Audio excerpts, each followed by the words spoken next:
In an examination of mathematics paper there are total 20 questions. तो total कितने questions हैं इस पेपर में? 20 क्वेश्चंस हैं और सारे इक्वल मार्क्स के हैं। Is divided into 3 sections. तो सेक्शन आपका क्या क्या हो जाएगा? Section A, section B and section C. Okay. अब इसमें क्या है कि मिनिमम 4 क्वेश्चन तो तीनों सेक्शन में आपको अटेम्प्ट करने ही करने हैं, मिनिमम 4 क्वेश्चंस। और टोटल 15 क्वेश्चंस हमें सेलेक्ट करने हैं। Total how many questions we need to select? 15 questions out of 20 questions. Capacity कितनी है टोटल? सेक्शन ए की कैपेसिटी 8 क्वेश्चन की, टोटल 8 क्वेश्चन है। यहाँ पे टोटल कितने क्वेश्चन है? आपके 6 क्वेश्चन है टोटल, यहाँ पे 6 क्वेश्चन है। ये मैक्सिमम नंबर ऑफ क्वेश्चन है section A, section B, section C में जो आप अटेम्प्ट कर सकते हैं। तो टोटल 15 क्वेश्चन अगर आपको अटेम्प्ट करना है तो आप कितने तरीके से कर सकते हैं? टोटल नंबर ऑफ वेज क्या हो सकता है? तो 4 4 4 तो मिनिमम है। इतने तो तीनों सेक्शन से अटेम्प्ट करने ही है, तो अभी तक 12 हो गए। तीन एक्स्ट्रा हो गया ना, तीन एक्स्ट्रा। अब तीन एक्स्ट्रा के केसेस बना लीजिए। एक केस ये बन गया कि तीनों के तीनों एक्स्ट्रा यहाँ पे हो गए, तो 7 हो गया। और बाकी जगह पे 0 एक्स्ट्रा है, तो ये 4 और 4 हो गया। तो 7 4 4 एक पॉसिबिलिटीज बन गई। दूसरी पॉसिबिलिटीज कि आप यहाँ से दो एक्स्ट्रा लीजिए, तो यहाँ पे 6 क्वेश्चन है। बाकी एक एक्स्ट्रा इन दोनों में से कहीं से आएगा, तो या तो यहाँ से आ जाएगा। उस केस में आपका 6 5 4 हो गया, या फिर एक एक्स्ट्रा आपका सेक्शन सी से आ जाएगा, तो 6 4 5 हो गया। है ना? अभी तक कितने केसेस बने? एक, दो, तीन।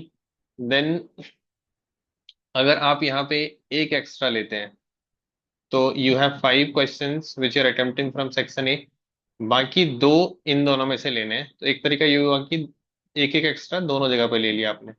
तो 5 5 5 क्वेश्चंस आप अटेम्प्ट कर रहे हैं। दूसरा कि यहाँ तो 5 फिक्स है, क्योंकि आप इसके हिसाब से ही केसेस बना रहे हैं एक एक करके। दोनों के दोनों एक्स्ट्रा आपने यहाँ से ले लिए, तो 6 और 4 हो गया।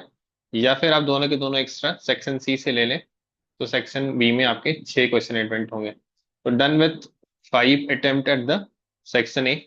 अभी आप सेक्शन ए में पहले 7 था, फिर 6 था, फिर 5 था, फिर 4 के इसके बना लीजिए। मतलब एक भी एक्स्ट्रा सेक्शन ए से नहीं लिया आपने, तो तीनों के तीनों एक्स्ट्रा यहाँ से लेने पड़ेंगे। तो एक एक्स्ट्रा यहाँ से, दो एक्स्ट्रा यहाँ से, क्योंकि इसमें तो टोटल 6 ही क्वेश्चन है ना, सेक्शन बी और सेक्शन सी में। तो आप 7 तो ऐसे भी नहीं कर सकते। 4, या फिर एक एक्स्ट्रा यहाँ से सेक्शन सी से, एंड दो एक्स्ट्रा सेक्शन बी से। तो these are the how many cases? I think 8 cases are there, 1 2 3 4 5 6 7 8। अब इन सब में आप पॉसिबिलिटीज निकाल लीजिए।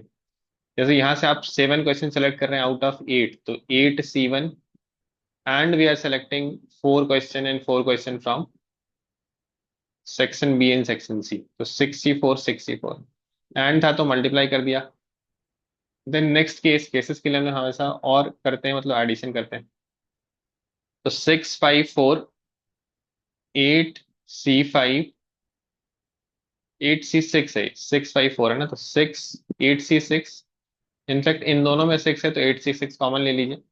और यहाँ पे आप क्या हो जाएगा? 6 C5 6 C4। और दूसरे केस में यही रिवर्स हो जाएगा, तो आप 2 से मल्टीप्लाई कर दीजिए। तो ये दोनों ही केसेस आपके कवर हो जाएंगे।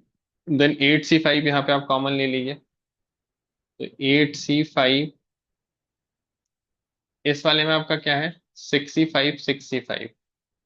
8 C5 कॉमन लेने के बाद देन इन दोनों केसेस में आपके क्या है? 6 C4 इंटू 4 C4, और sorry 6 C6 into 6 C4, plus 6 C6 into 6 C4। और यही आपके दूसरे में भी स्वाइप हो जाएंगे, तो इंटू 2। प्लस लास्ट के दो केसेस, 8 C4 इंटू, यहाँ पे क्या है आपका? 6 C5 6 C6। और नेक्स्ट में आपका वही स्वाइप हो जाएगा, तो मल्टीप्लाइड बाई 2। अब इसको सिंप्लीफाई कर लीजिए। तो लेट सिंप्लीफाई दिस।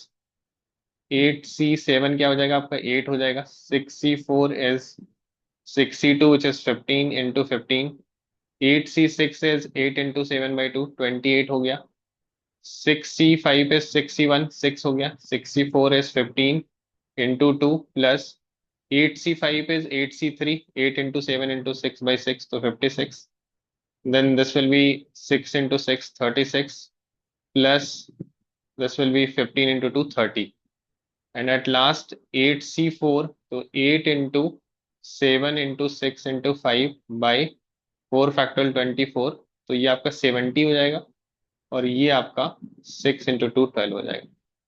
अब इसको आप सिंप्लीफाई कर लीजिए, you will get the final answer as 11376। देखते हैं क्या आंसर गिवन है। Answer is given as 11376। Last वाला कैलकुलेशन मैंने स्किप किया, आप खुद से कर सकते हैं।